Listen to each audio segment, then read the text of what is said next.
Con un cordial saludo para los estudiantes de la especialización de Revisoría Fiscal de la Corporación Universitaria Remington.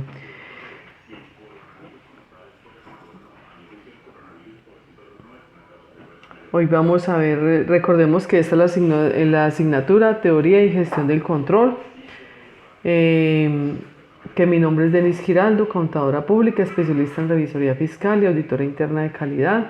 Soy la tutora encargada de este módulo.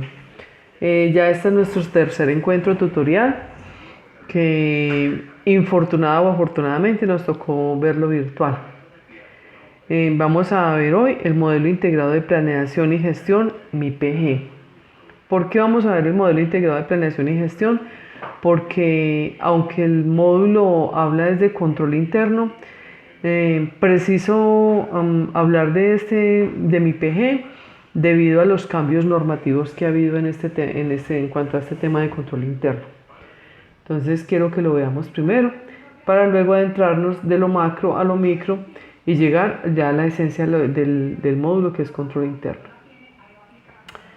La ley 17 del 2015, en su artículo 133, establece que debe haber una integración entre el sistema de desarrollo administrativo y el de gestión de calidad con el sistema de control interno, MIPG, mecanismo que facilita dicha integración. Esto quiere decir que aparece a partir del 2015, después de toda la evolución que ha tenido el desarrollo de control interno, el modelo estándar de control interno y todas sus etapas, aparece en buena hora esta ley donde dice que tienen que estar integrados el sistema de gestión y el sistema de control interno. Es ahí la esencia de ver MIPG en este momento.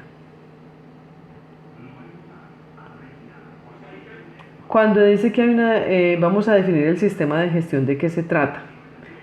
Entonces, siempre dice que hay unas entidades y organismos del Estado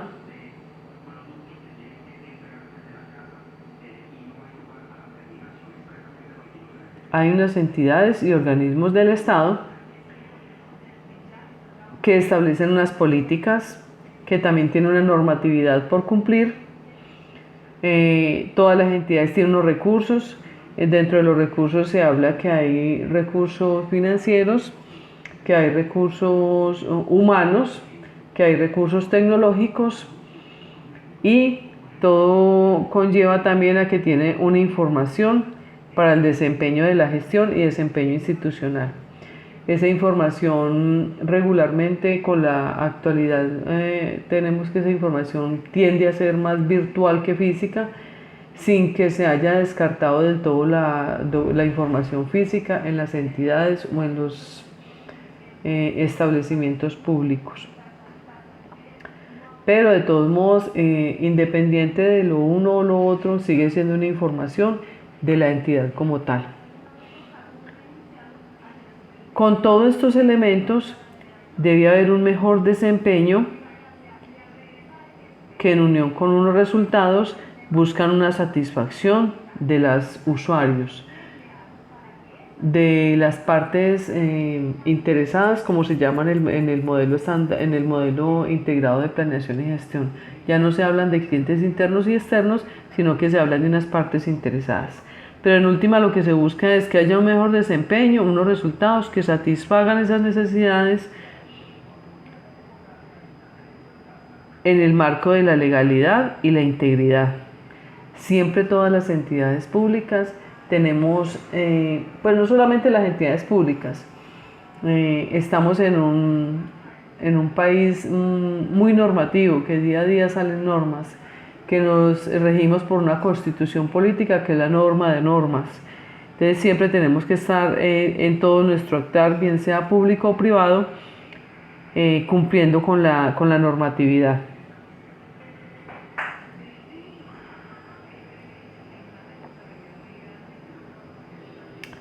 Vamos entonces a definir ya como tal el modelo integrado de planeación y gestión. ¿Qué nos dice entonces este modelo? Que hay unos ciudadanos con unos derechos, problemas y necesidades. Recordemos que la razón de ser de la entidad pública siempre es la satisfacción de las necesidades básicas de la ciudadanía. Entonces siempre partimos que hay unos ciudadanos con unos derechos, unos problemas y unas necesidades que debemos en todo este proceso dirigir y planear. Siempre en todos estos procesos siempre hablamos de un ciclo P, H, V, A. Y aquí se ve claramente. ¿Qué es la P? Planear y dirigir. Miren, ahí está. ¿Qué exige, qué solicita este modelo? Que siempre se base en una planificación, que no estemos en las entidades públicas improvisando, que se trate de siempre se hable de una planificación, que haya unos programas, unos proyectos tendientes con miras a estas necesidades, derechos y problemas de esta ciudadanía. Que luego de que la alta gerencia planee y planifique, empiece la ejecución de los proyectos. En esa ejecución tiene que estar siempre, recordemos, bajo una normatividad que nos rige a todas las entidades públicas. Luego de ejecutar los proyectos y programas, sugiere que haya un seguimiento y una evaluación. Este seguimiento y esta evaluación es precisamente donde vamos a ver enfocado el control interno. Aunque luego vamos a ver que el control interno es un sistema que permea a toda la organización. Es una forma de pensar individual de cada uno de los participantes de la organización o de la entidad. Que el control interno va a estar inmerso en mi actuar, en mi proceso, a efectos de entregar al siguiente proceso un producto en óptimas condiciones para que no tengan que hacer devoluciones y reprocesos. Entonces es acá donde exige, tiene que haber un seguimiento y una evaluación. Un seguimiento a que lo que se está haciendo esté conforme a lo que se planeó. Entonces siempre es con miras, siempre el proceso viene en esta dirección, pero cuando yo le voy a hacer una retroalimentación, siempre lo tengo que hacer en esta dirección. Entonces, que lo que yo esté haciendo, voy a verificar que lo que se esté haciendo esté de acuerdo a lo planificado. Entonces, siempre debe haber una evaluación. Cuando yo hago este seguimiento y esta evaluación, puedo encontrar conformidades o no conformidades. Conformidades es que todo está ok, que cuando yo hice la evaluación, encontré que lo que están ejecutando es de acuerdo a lo que está planeado o conforme a lo que se planeó. Si encuentro unas no conformidades, entonces debo efectuar unos mecanismos de control, que es acá donde viene esta parte, este último paso. Entonces se hacen unos mecanismos de control. ¿Para qué? Para que vuelva el reproceso, para que vuelva otra vez el proceso y se retroalimente y vuelva e inicie en la primera cadena. Siempre todo proceso como tal debe ser susceptible a mejora. Nunca un proceso es estático, es quieto, siempre es dinámico. Entonces debe permitir volver a evaluar el proceso, establecer unos mecanismos de control y volver a retroalimentar y volver a iniciar el proceso en planear. Entonces con todos esos controles que ya efectué, vuelvo y planeo, vuelvo y ejecuto y vuelvo y inicio el proceso, y eso es dinámico permanentemente. Una vez que todo esto se tiene, entonces ¿qué tiene que tender? A una satisfacción. ¿De qué? De esta ciudadanía que tenía unas necesidades, derechos y problemas, con uno que entonces ya encuentra unos resultados. Que atiendan a los planes de desarrollo inicialmente, y que también, atendiendo los planes de desarrollo, resuelvan esas necesidades, esos derechos y esos problemas que esta ciudadanía tenía al inicio de todo el proceso.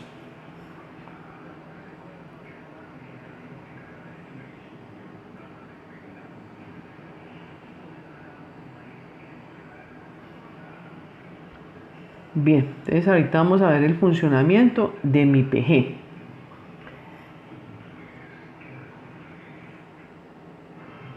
En primera instancia, hay una institucionalidad, que es la entidad como tal. Entonces siempre hay una cabeza mayor y hay una organización. Hablemos de una organización que es la institucionalidad, pero que adicionalmente en esa organización haya unos lineamientos de tal manera que permee a toda la organización el proceso, el funcionamiento de todo el modelo integrado de planeación y gestión. Entonces quiere decir esto que no está solamente en cabeza de la alta gerencia, que tiene que bajar a todos los niveles de la organización. Entonces aquí volvemos y vemos la ciudadanía con unos derechos, problemas y necesidades, la operación como tal, con todos los recursos que ya vimos anteriormente, y a que tiene que tender a la satisfacción de las necesidades, pero adicionalmente con unos valores, resultados con valores. Que todo esto tiene que ser medible. Recordemos el ciclo que vimos en la diapositiva anterior, donde veíamos que era un proceso donde había un PHVA, planear, hacer, verificar y controlar y hacer y actuar. Entonces ahí es donde está la medición. Entonces se mide, cuando yo mido, yo controlo. Lo que no puedo medir, entonces se me vuelve un desorden en la empresa. Indispensablemente tengo que medir para controlar. Entonces acá viene y cobra valor esta medición que me trae el modelo de integrado de planeación y gestión.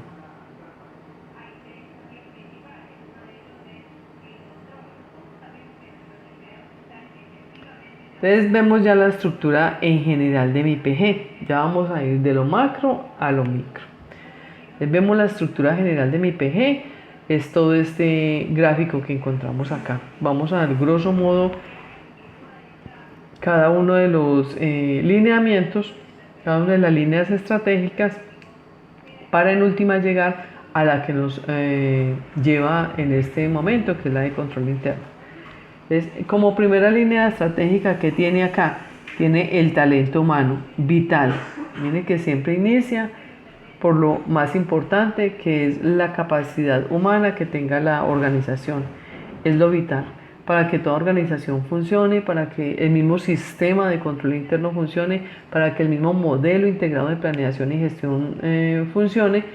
Se tiene que partir de las personas, de permear las personas, de capacitarlas, de interiorizarles el método o modelo que vayamos a establecer, y de hacer que cada uno en últimas ejerza un autocontrol en cada una de sus actividades. Pero vital, las personas. Como segunda instancia tenemos el direccionamiento estratégico y la planeación. Mire que aquí vuelve y juega la parte de planeación.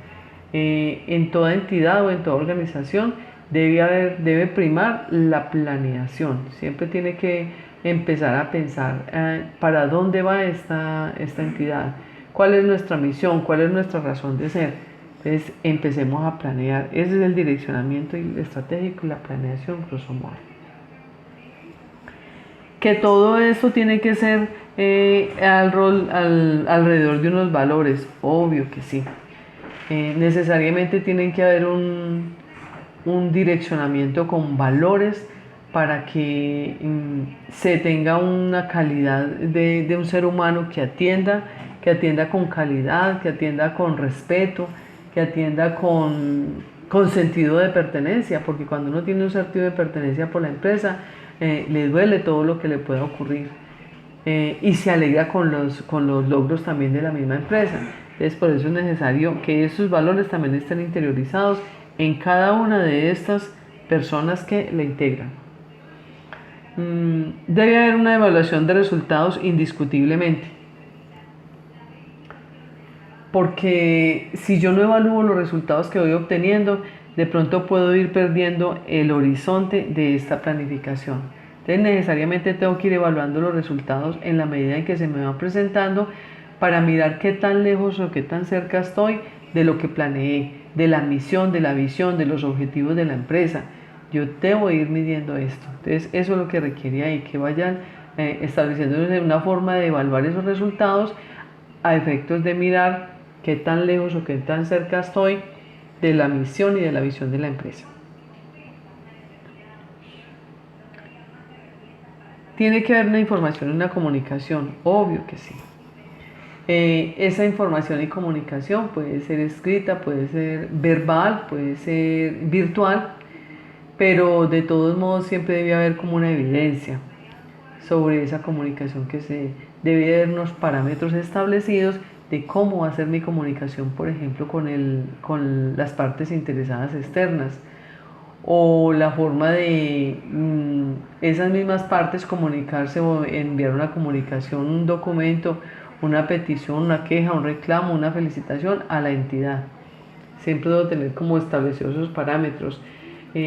Por ejemplo, hay entidades hay entidades públicas que tienen establecido que la comunicación de afuera hacia adentro va a ser de manera virtual. Entonces tendrán una ventanilla única, que es donde toda la comunicación la tendrán que radicar allí, y de allí la dispersan internamente a toda la organización. Un ejemplo. O que todo tiene que ser en físico, la recibe una recepcionista y la recepcionista radica y luego remite y envía copia. Bueno, todos esos parámetros lo tienen que establecer, lo tiene que tener claramente definido la entidad. Es por eso que es muy importante esta parte.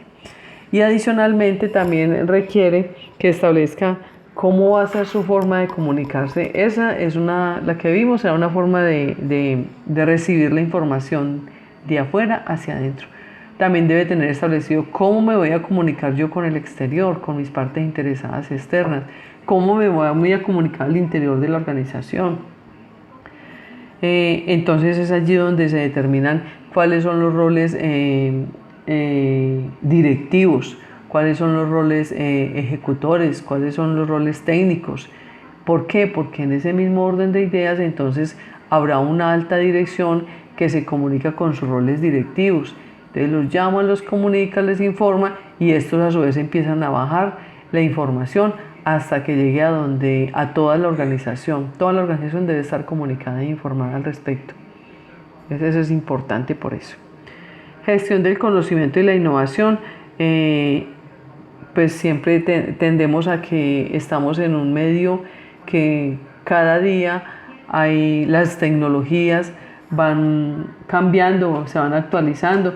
Hoy usted compra un celular de una gama y ya dentro de poco, póngale poco, es ¿cuánto? Un mes, 2 meses, a lo mejor ese celular ya pasó, ya es otra tecnología la que salió.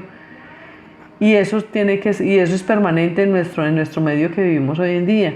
Entonces por eso la misma empresa tiene que estar acondicionada a esos cambios, a esa normatividad, tanto a la normatividad como a los cambios tecnológicos, a que se actualice, a que no se me vaya quedando, que ya no es la máquina de escribir que de pronto les tocó a algunas personas eléctrica, o a otros más antiguas que les tocó manual, y que ya no era el computador cuando empezó, que era un QPro y un Excel. Yo creo que las personas más modernas no saben de qué estoy hablando, pero cuando el computador empieza con un QPro, y el QPro era lo máximo que había ahí, era una hoja de Excel, y fue modernizándose y modernizándose. A lo mejor lo que estamos utilizando hoy, ya dentro de un año, ya van a hablar de Excel. ¿Eso es qué? ¿Cómo así?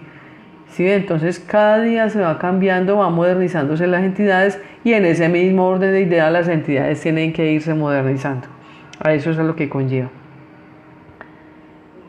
Y por último, la última línea estratégica es la que nos llamó hoy a esta tutoría, que es la de control interno.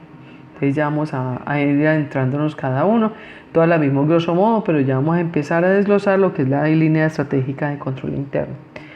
Teniendo en cuenta que todo esto inicia con la ciudadanía. Mire, es importante el talento humano porque inicia con talento humano, pero recordemos que toda esta estructura y todo lo que toda la tendencia de la entidad pública es la satisfacción de las necesidades básicas de esta ciudadanía. Entonces todo empieza con la ciudadanía. Recordemos que los dueños, quienes aportan, quienes soportan la entidad pública son los contribuyentes. Entonces ahí está la ciudadanía. son ellos con sus contribuciones, con sus impuestos, quienes hacen que la entidad pública se sostenga. Entonces, ¿quiénes son los dueños en últimas de la entidad pública? Esta ciudadanía, que quieren que les satisfagan unas necesidades, ¿con qué? Con los aportes, con los tributos, con todo lo que ellos aportan a la entidad pública como tal.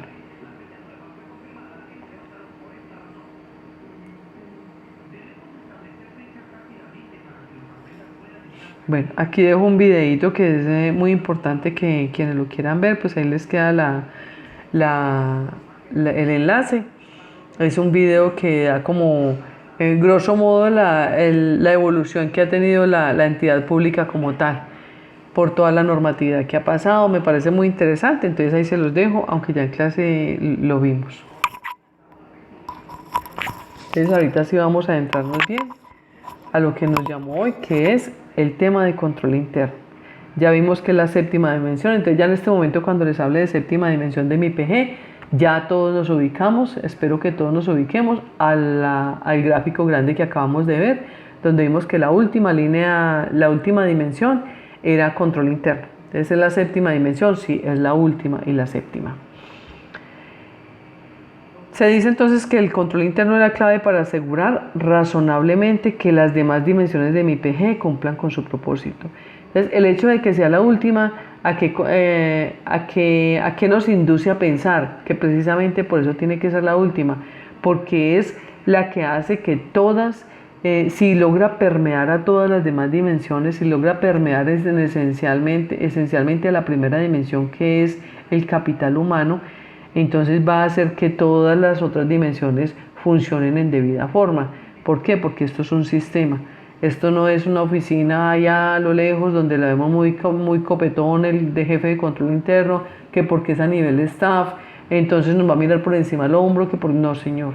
El control interno es un sistema que tiene que estar inmerso, que tiene que permear a toda la entidad y que tiene que estar inmerso en mis actuaciones como funcionaria pública que soy, en su actuación como funcionario público que es, en la actuación de cada uno, que en cada proceso, si yo adelanto mi proceso y hago un autocontrol y estoy convencida de que ejerciendo un autocontrol sobre mi proceso ayudo a la mejora de la organización, ya con eso hay ganancia para la entidad.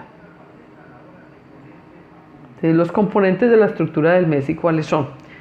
Entonces aquí nos hablan de varios componentes, que es ambiente de control, evaluación del riesgo, actividades de control, información y comunicación y actividades de monitoreo. Las vamos a ver a continuación una a una, de qué significa y qué comprende cada uno de estos 5 componentes de la estructura del MESI. Entonces empezamos con el ambiente de control. ¿Qué comprende este ambiente de control? Es un conjunto de directrices y condiciones mínimas que siempre los brinda la alta dirección. O sea, la alta dirección entrega esas directrices y condiciones con el fin de implementar y fortalecer el sistema de control interno. Aquí lo vamos a ver entonces un poco más gráfico. Entonces decimos que es un ambiente de control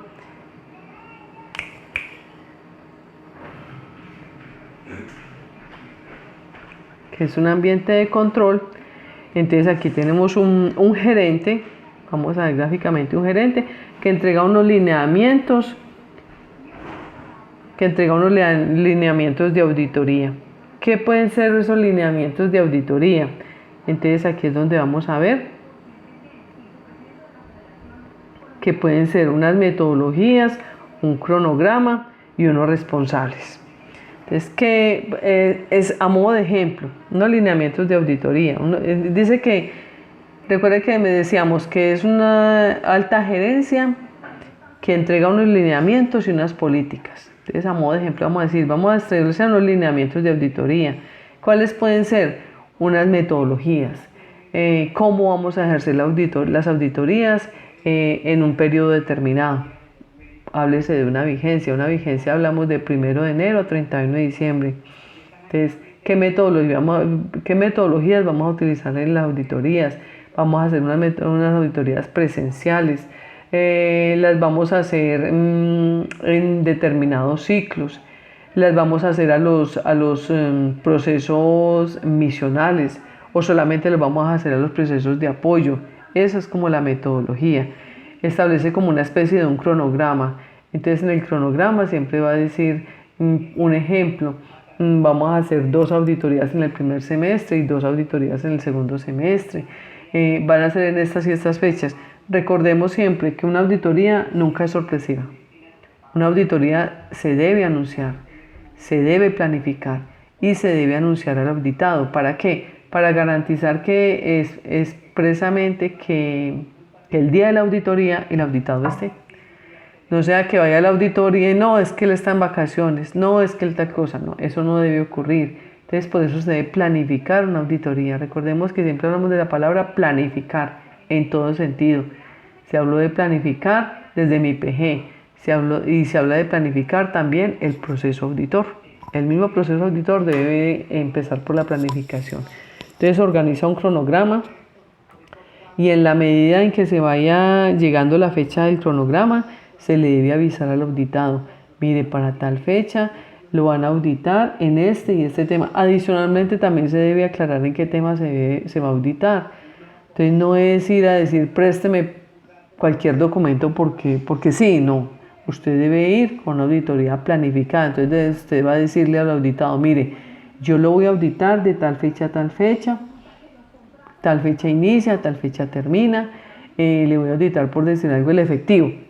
Ah, bueno, entonces hágame un favor y me tiene esta y esta y esta información.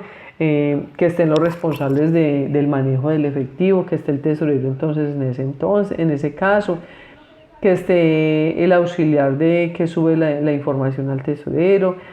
Es decir, que todos los que tengan que ver con ese proceso del efectivo, con el manejo del efectivo, estén ahí por el caso, el ejemplo que les pongo. Tienen que también unos responsables. Entonces en los lineamientos de auditoría también se establecen los responsables. ¿Quién es el auditor líder? ¿Quiénes son los auditores auxiliares? ¿Quiénes son los auditores de apoyo? Todo esto se debe establecer porque el auditor líder entonces es el encargado de la comunicación primaria hacia el auditado o hacia la alta gerencia. Entonces decirle, mire, o al dueño del proceso para este caso, señor dueño del proceso de contabilidad, señor contador, su proceso va a ser auditado, vamos a empezar en tal fecha para que por favor a tal hora hacemos apertura de auditoría. Debe haber una reunión de apertura de auditoría donde se presentan todos los auditores, donde se dice el objeto de esa auditoría y donde también el auditado le manifiesta quién va a ser su enlace de primera mano. Mire, entonces toda la información que usted vaya a enviar se la remite al contador. Él va a ser el responsable de bajar o de solicitar esa información a los técnicos auxiliares, pero él será el responsable de entregarle a usted esa información, para él un ejemplo. Pero nos recordemos que este es a modo de ejemplo, porque unos lineamientos de auditoría no necesariamente tiene que ser para el área financiera, no necesariamente tiene que ser para el área contable, también puede auditarse el almacén, los inventarios, los bienes fijos, los bienes, es decir, toda la entidad puede ser objeto de auditoría. Ya cuando hablamos de las políticas de operación que establece recordemos que el ambiente de control son unas directrices que traza la alta gerencia. Entonces estamos hablando de unas políticas de operación. A modo de ejemplo, entonces, ¿qué les traigo yo acá? Entonces, en las políticas de operación, un ejemplo, en las comunicaciones. Entonces, las políticas de operación, ¿qué son? Son unas normas internas, como unas reglas de juego que establece la entidad para tenerle los procesos claros, los lineamientos claros a sus partes interesadas externas. Entonces, un ejemplo en las comunicaciones, es lo que les traigo yo acá. Lo que estoy acá haciendo acá son a modo de ejemplo. Entonces, en las políticas de operación, un ejemplo en las comunicaciones, entonces va a decir, mire, la persona encargada de comunicar al exterior cualquier situación que se dé al interior de la entidad es Pepito Pérez, que es el jefe de prensa. Entonces, cualquier comunicación que se vaya a dar tiene que ser valorada por él, o tiene que ser la persona autorizada. O las comunicaciones internas. Mire, cuando señor cliente externo, cuando usted quiera radicar un documento acá de cualquier índole, debe ser por la ventanilla única, un ejemplo. Ah, no, que es que en la ventanilla única no se va a recibir lo que sea de cobro coactivo, lo que sea de los abogados. Ah, bueno, entonces debe tener claro, mire, aquí solamente radica estos y estos documentos. Cuando es de cobro coactivo, cuando es de algo así, entonces va a ser Julanita Rodríguez la que la va a recibir. Todo eso debe tener claro. Entonces por eso son políticas que establece la alta gerencia. Un ejemplo, las políticas de operación también pueden ser respecto a las conciliaciones bancarias. Entonces, las conciliaciones bancarias pueden establecer que se tienen que hacer mensualmente. Bueno, las conciliaciones bancarias, entonces, señor contador, usted va a establecer una política de operación en las conciliaciones bancarias. Un ejemplo, las conciliaciones bancarias se deben realizar cada mes. Una vez finalizado el mes, a más tardar 10 días después de finalizado el mes, usted debe tener las conciliaciones bancarias de todas las cuentas bancarias hechas. Pero adicionalmente a eso también puede tener otra política de operación. Ah, bueno, entonces en una conciliación bancaria, como no solamente es simplemente coger extracto y coger libros de bancos y decir esto y esto pasó y ya y me falta y me sobra, entonces usted tiene unas partidas conciliatorias. Entonces defíname usted mediante las políticas de operación cuánto tiempo tiene para subsanarme esas partidas conciliatorias. Entonces esa pues es una política de operación. Entonces una vez conciliadas las cuentas bancarias, usted dispone de 1, 2 meses, 15 días, dependiendo de la complejidad de la empresa o del mismo departamento contable o del personal que tengan con que cuenten, porque recordemos que tenemos que estar pendientes también del personal, del capital humano. Entonces, del mismo momento en que se cuente, porque hay momentos picos en determinada área. Ah, porque es que este es el mes de presentar las declaraciones de renta. Ah, porque es que este es el mes de presentar informes. Porque estamos en el cierre de fin de año. Entonces hay momentos picos en los que también se tiene que tener en cuenta. Entonces esas políticas de operación deben tener bien definidas esas situaciones. Entonces, por ejemplo, en conciliaciones bancarias puede ser ese. Otro ejemplo puede ser en pagos. Hay empresas, por ejemplo, que determinan que los pagos los van a hacer el último viernes de cada mes o los martes de cada semanalmente los martes. ¿Sí me entienden? Entonces, todas esas políticas de operación interna son las que tiene que tener claras y definidas. ¿Para qué? Para que la gente sepa que si trae la factura el lunes, ¿cuándo se la van a pagar? Que no estén pendientes todos los días, mire, ¿y cuándo me pagan? O que no dependa del humor, del estado de ánimo ay, que es que de pronto la persona que funge como pagador o como tesorero es una persona que por sus achaques, por sus años, que porque lleva muchos años trabajando en la entidad, entonces simplemente no le cayó bien el vendedor y no le quiso pagar y le deja pues, su cuenta de último. No, señor, debe tener establecidas esas políticas de operación independientemente del estado de ánimo de la persona, independiente si es una persona joven o lleva mucho tiempo en la entidad, o que en un determinado momento la misma persona que funge como pagador o como tesorero tuvo una ausencia temporal o definitiva. Entonces, que cualquiera que se siente en ese momento, en ese cargo, a desempeñar ese cargo, simplemente leyó las políticas internas y ya sabe que se tiene que programar para efectuar los pagos de acuerdo a las políticas de operación.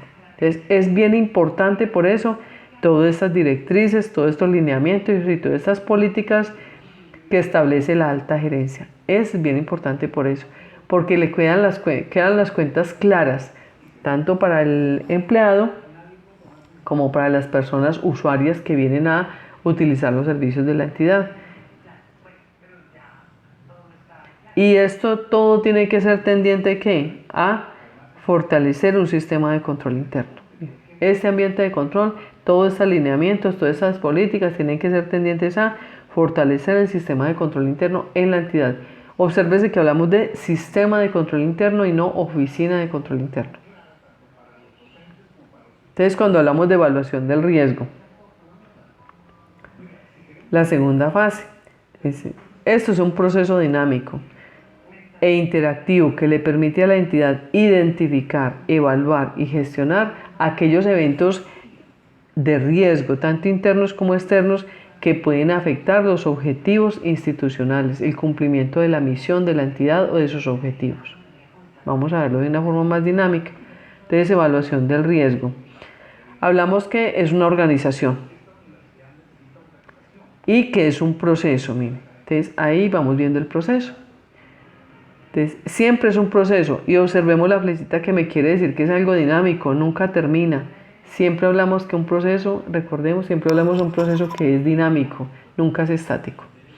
Entonces, vuelve y juega la palabra planear, hacer, verificar y actuar. Entonces, siempre es un proceso en el cual es dinámico y tiene que volverse a dar el PHVA. Se planea, se hace, se verifica y se actúa. ¿Respecto a qué? Respecto a todos esos momentos de riesgo que pueden afectar en cualquier momento el cumplimiento de los objetivos de la entidad. Entonces, recordemos que es un riesgo. Un riesgo es la probabilidad de ocurrencia de. En todo momento estamos inmersos en riesgos, en la vida cotidiana, en la familiar, en la personal, en la laboral y en una organización como tal también tienen que haber riesgos. O sea, el riesgo de que una organización quiebre está latente desde que inicia. Si hoy nos reunimos 2, 3, 4, 5 personas, nosotros como estudiantes y tutores, como todo esto complejo, como todo este grupo de estudiantes y tutor de la especialización, vamos a conformar una empresa. Recordemos que desde un comienzo conformamos mentalmente una empresa. Entonces, supongamos que tenemos una empresa, que la conformamos, que ya tenemos unos objetivos, que ya tenemos claro unas metas, que tenemos claro cuánto va a aportar cada uno. El riesgo latente está de que quebremos. Entonces, no sabemos en el momento determinado si esto va a ser muy próspero o vamos a quebrar. El riesgo está. Entonces, todo nuestro quehacer tiene que ser tendiente a ¿qué? A evitar que ese riesgo se me materialice. Entonces, yo tengo que establecer unas medidas de control. Y esa es la evaluación del riesgo que yo hago. ¿Qué tan probable es que ese riesgo se me materialice? Entonces, empezamos a mirar todos los aspectos que hay alrededor. ¿Con qué? ¿Con el fin de qué? De que yo cumpla los objetivos institucionales. ¿Qué riesgos hay en este momento? ¿Qué eventos se me pueden ocasionar en este momento que impidan que se cumpla el objetivo institucional? Por ejemplo, un riesgo en nuestra oficina contable. ¿Qué tan probable es que no presentemos, por ejemplo, la declaración de renta de la entidad? Entonces vamos a evaluar qué tan probable es. Yo para que evaluar ese momento, ese evento, ¿qué tengo que tener en cuenta? La experticia de la persona que está. Bueno, quien está coordinando este departamento contable tiene experiencia, conoce la normatividad.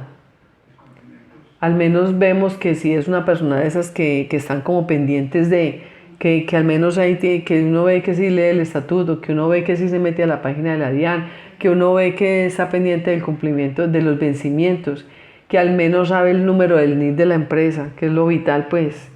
No sea que le pregunten y tenga que ir a buscarlo en un papelito y entonces, oh por Dios, si es que el vencimiento de la declaración de renta inicia por los dos últimos dígitos del NIT o de la cédula.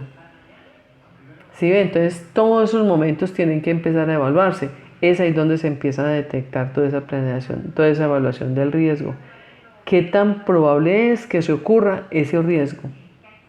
Pero si es si yo veo que quien coordina el departamento de contabilidad es un especialista egresado de la Universidad Remington, que vio todos estos momentos, entonces claro que el riesgo va a ser mínimo. Entonces es ahí donde empiezan a evaluarse todos esos aspectos, todo lo que rodea el proceso como tal. Eso es lo que se evalúa acá. Entonces ahí es donde se planea. Cuando yo voy a planear la evaluación del riesgo, entonces tengo que empezar esto es como a estudiar todos esos momentos que vimos ahorita. Entonces ya vamos al hacer.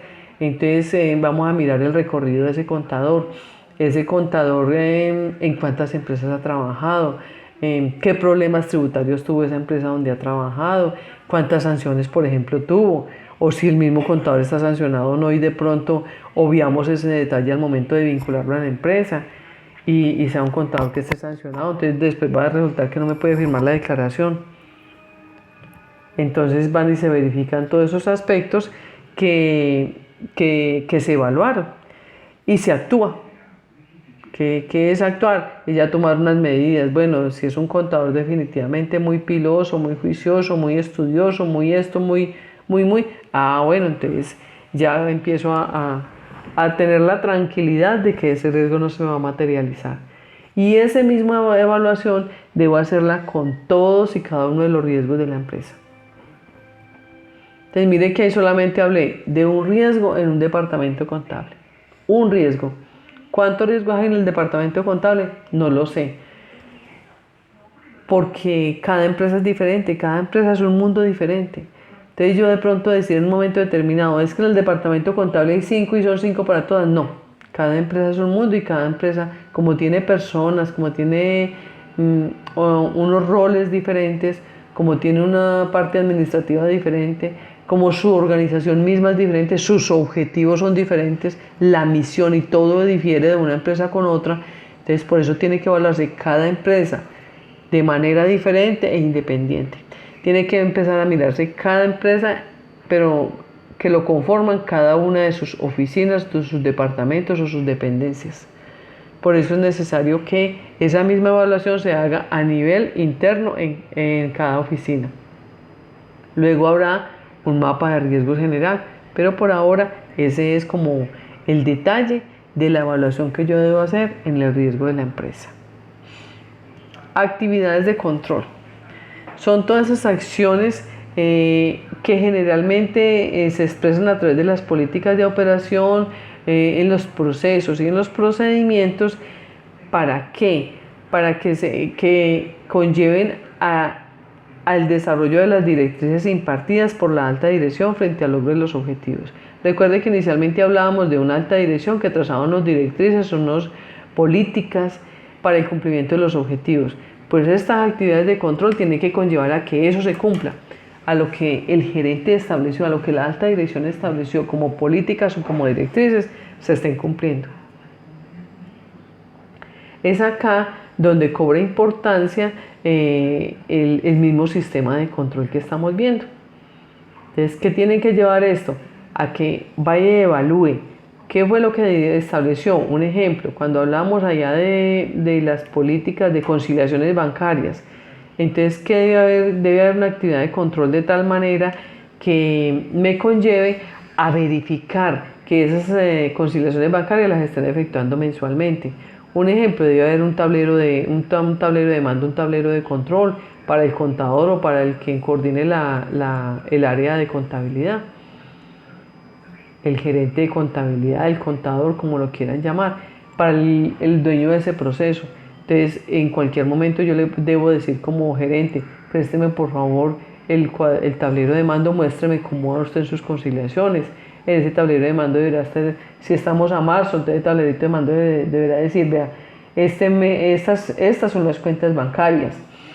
Estas son en el mes de enero las que se conciliaron. Esta no se concilió en enero porque pasó esto, esto y esto. Mira, aquí está la explicación y también dice que se concilió en febrero.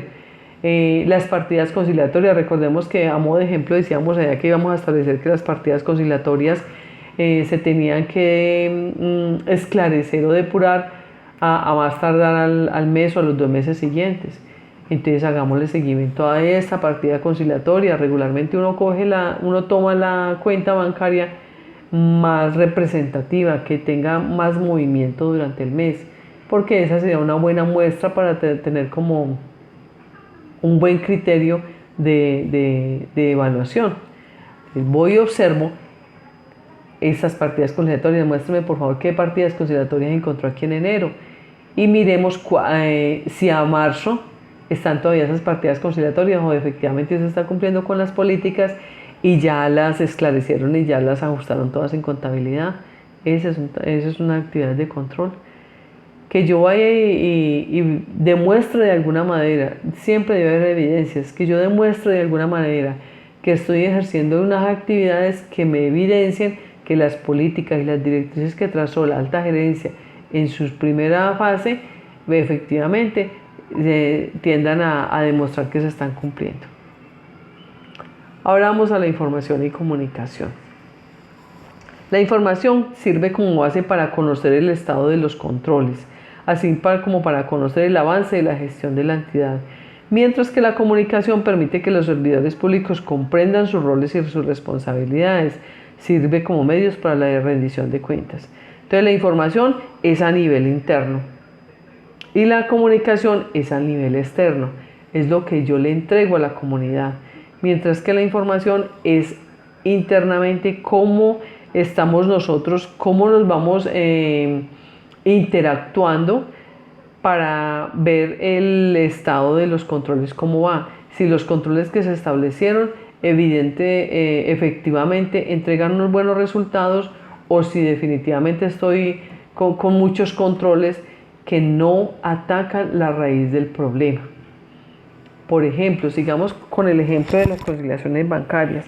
En las conciliaciones bancarias, entonces ya tenemos que se estableció, a modo de ejemplo, que se van a conciliar mensualmente todas las cuentas bancarias y que hay 12 meses de plazo para esclarecer todas las partidas conciliatorias.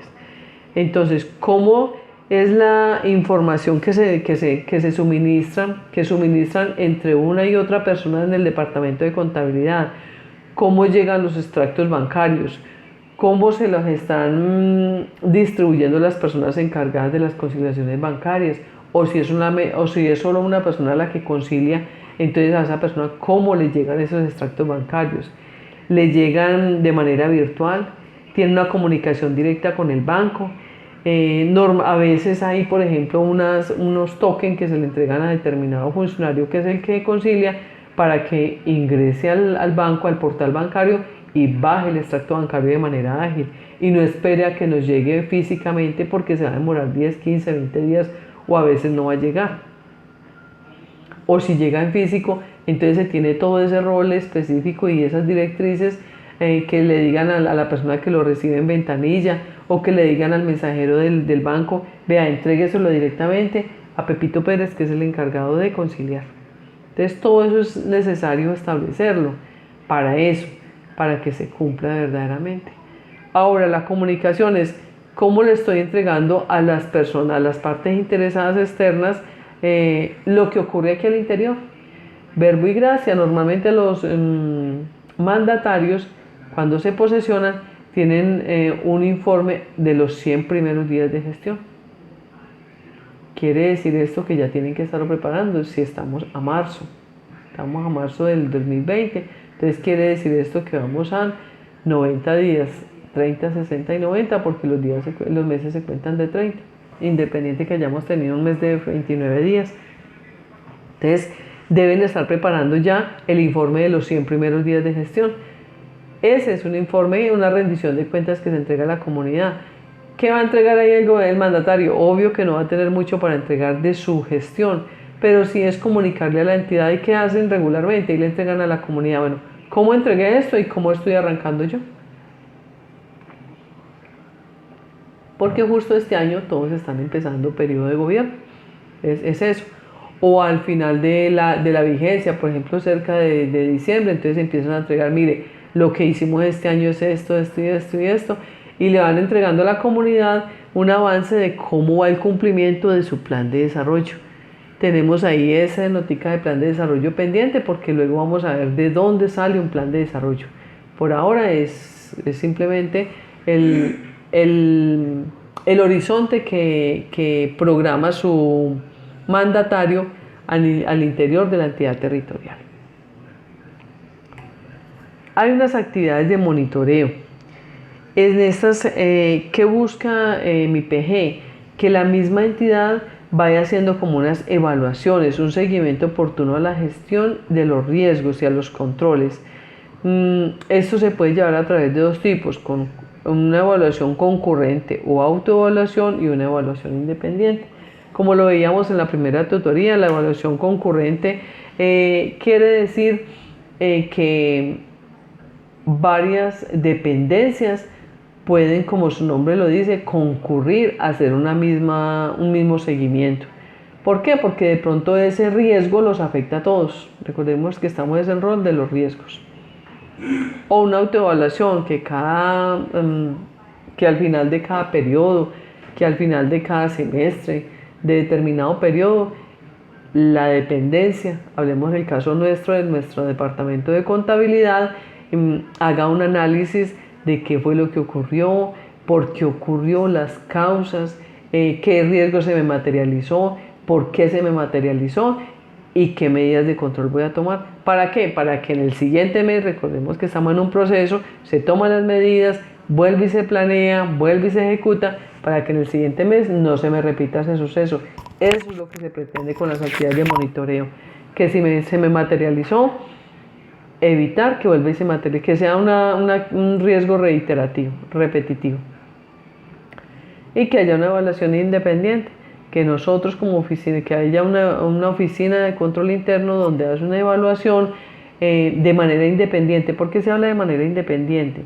Siempre el asesor de la oficina de control interno hoy en día lo nombra el mandatario para 4 años, pero no para sus propios 4 años.